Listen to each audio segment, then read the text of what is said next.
ГСП онлайн. Городские новости сейчас.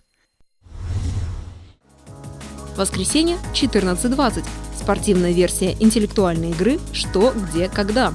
В этом сезоне количество участников турнира заметно выросло. Заявки подали 19 команд.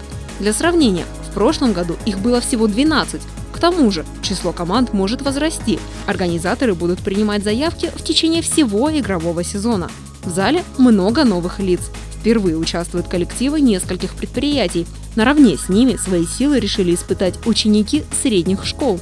Они посещают взрослые чемпионаты, развиваются, и потом им будет легче играть в свои школьные чемпионаты. Это сложно, но это интересно. Команды школьные, которые пробовались у нас на некоторых играх в прошлом году, в принципе, находились в середине турнирной таблицы. В новом сезоне немного изменился регламент игры. Заданий стало меньше – 36 против 48. Однако вопросы теперь на порядок сложнее. Над заданиями трудился целый коллектив авторов из Сыктывкара, Кирова, Перми и Санкт-Петербурга. Пакет заданий для всех площадок республики, играющих во «Что, где, когда» один и тот же. Но игры проводятся в разное время, поэтому Лига интеллектуальных игр попросила участников не обсуждать задания в течение 2 недель с членами других команд, дабы сохранить интригу.